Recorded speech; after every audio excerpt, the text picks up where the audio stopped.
Hi YouTube, it's Kathy, and this is my weekly entertainment wrap-up from May 23rd through 29th. This week I read 1 book, I watched 3 shows, I watched 6 movies, and I listened to 2 books. I weirdly feel like I should be explaining why it skews so heavily to the watch part of entertainment as opposed to the read part of entertainment, and even though that shouldn't be a thing, I am going to explain some of it, and that's everybody in my house got their first dose this week or late last week, so we kind of just rolled into the tiredness of it. Also, I was planning on finishing another book yesterday, but then we ended up having a movie marathon instead, so that's life. The book I read this week was 1500 Miles from the Sun. This one comes out either this week or next week. I can't remember if it's the 1st or the 8th. And this book is about Jules Luna, a closeted teen in Texas who accidentally comes out via Twitter when he gets very drunk at a friend's party. For the most part, this is a positive, although unexpected experience in that all of his friends are very supportive. His sister is very supportive, but he doesn't tell his dad because he has a very big feeling that his dad will not be supportive. An unintended consequence of coming out online is the guy that he's had a crush on Twitter slides into his DMs. The only problem is Matt lives in California, so they're nowhere near each other. What follows is a wonderful long-distance romance that I just really enjoyed reading. I feel like if I were to read the Goodreads reviews of this after it comes out, there's going to be at least one person in there that's like, pfft, meeting your significant other over Twitter, that's not a thing. And just to dispel that, I do have a friend who met her now wife over Twitter. They hadn't even met in person before they got engaged, and they are still very happily married. I attended their wedding via Skype. The one thing about this book that I wish was a little bit different is I wish that it was dual perspective, because I would have liked to see more of Matt's home life and what was going on when Jules was going through some things and kind of ghosting him, so I would have liked to know a little bit more of that side of things. That being said, however, I just really enjoyed them together and their friends and their families, and this was a wonderful book.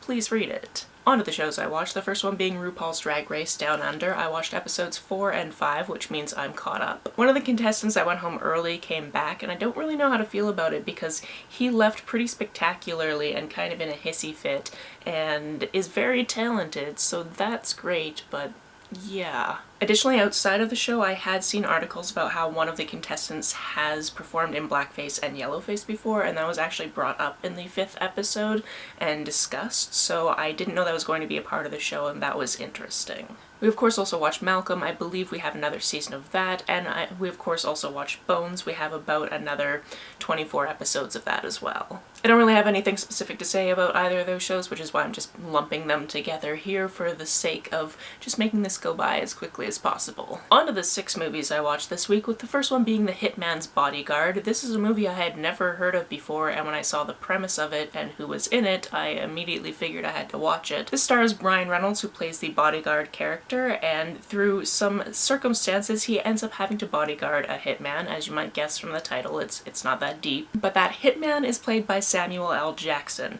This is very much full of shootouts and cool shots and lots of violence, and just the overall thought of why couldn't he telecommunicate into this court case instead of having to appear in person, because all of the other people they've tried to use as witnesses have mysteriously disappeared, so you would think that telecommunication could have been used, but here we are. If you feel like watching an action flick, this one is pretty decent. We also watched MIB International because I had somehow never gotten around to watching this, and this was a fun continuation of the franchise. Besides the nostalgia of the earlier movies, which I definitely watched when I was a very small child, what was fun about this was the cast. There were so many people that I recognized and knew and was just rooting for people, and again, it's a very fun experience. Considering I watched all of the TV show that was inspired by this movie, I figured it's time to actually watch the movie, and that movie in question is Chef. This is a guy who works as a chef in a restaurant, and somebody comes in and gives him a very bad review, and he's mad because he didn't make the food he wanted to make. He made the food that the owner wanted him to make,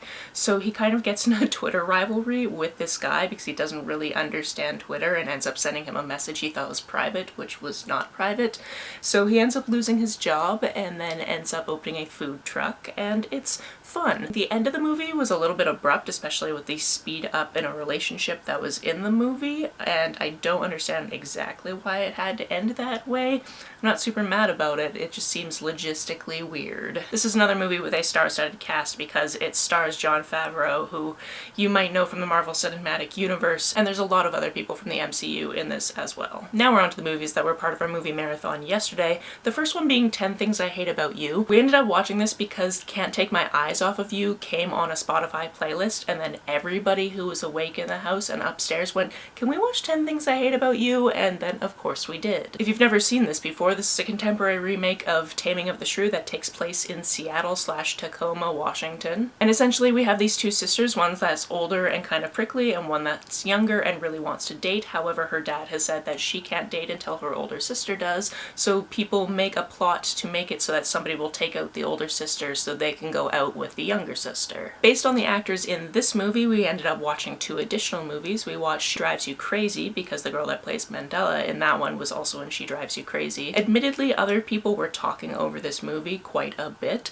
so I didn't actually engage with it that much. It's another high school movie having to do with popularity, and I believe, if I'm remembering correctly, Melissa Joan Hart, who plays the main character, doesn't get to go to the dance with the guy she thought she was going to go to the dance with, so she ends up trying to look around to find somebody else. But it turns out she really should have been dating her next door neighbor for ages, but his mom got cancer when they were in middle school and she got really sad and ended up just avoiding him, and then they basically are repairing their relationship because they haven't really talked all that much since. And it's a cute, underrated high school type of movie that came out actually the same year as 10 Things I Hate About You. The other movie we watched is because Katarina Stratford is played by Julia Stiles in 10 Things I Hate About You, so we had to watch Save the Last Dance because I am a sucker for dance movies, and it turns out so is my roommate and so is her boyfriend. I hadn't seen this one in quite a while, but as soon as we had the opening, I remembered that the whole reason that the main character gives up on ballet in the first place is she went to an audition for Juilliard and she was mad at her mom for not being there.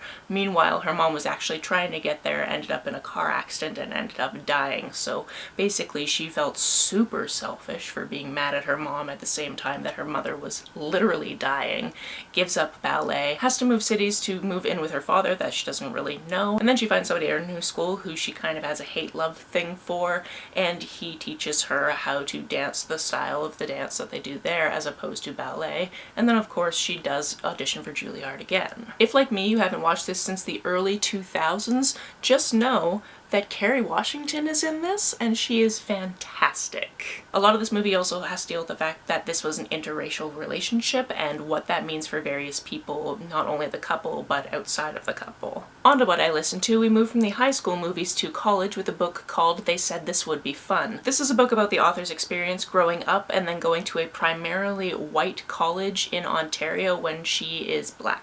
People of color in Canada have a lower completion rate of college and university, not because they don't try hard and not because they're not worth it and not because they're just not smart and all those things. A lot of it is to do with the institutional racism of the establishments they go to, as well as the racism of the students that they face on a daily basis. This book is a mixture of her experience, statistics from throughout Canada, and every once in a while she'll throw in the Tokens Guide to University, which is a kind of tongue-in-cheek, almost sarcastic way of looking at different situations that many people of color face in schools and how to deal with them. I'm always on the lookout for books that include perspectives of people from my own country, so I was very happy that I found this book. Because, and I've mentioned this before, we've always kind of been taught that, you know, America's pretty bad and in comparison Canada's better, and it's just like, no, not really. We're really not at all that much better. We may be trying now in some aspects, which is great, but there's definitely other places where we're just not.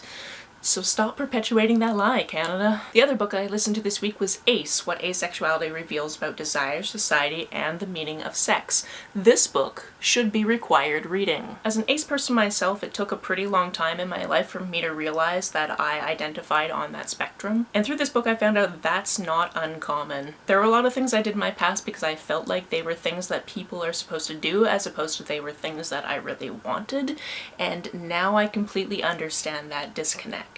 Not only does this book give you an understanding of what asexuality and aromanticism are and how they look different on different people, it also deep dives into different intersectionalities and how it can be hard to come to this realization if you're from an ethnic minority. If you're disabled, people just assume that you're ace, so a lot of the disabled community is very much, hey, we have sex too. But then if you happen to be a disabled ace person, you face prejudice from both of those communities that you should just be a part of. This talks about compulsory sexuality, this talks about so many things, and I need to have my own copy. I knew I wanted my own copy of this less than a chapter into the audiobook because it's just such a great resource. This took things that I've understood on a very basic level and just filled in all of that understanding with people's accounts and data and information, and it was just honestly so good. It should be essential reading. Go read it. That's it for this week. If you've read, watched, or listened to any of these, let me know about it down in the comments below. On the way down to the comments, if you hit that subscribe button, that would be very nice of you.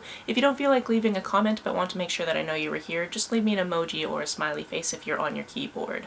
Some people have asked if there's a way to financially support this channel, so I set up a Ko-fi account, which is a digital tipping service. The link for that is down below, as well as the link to my PayPal and my Amazon wishlist in case you would like to buy me a book. You can like and share this as you see fit, and I will see you very soon. Bye!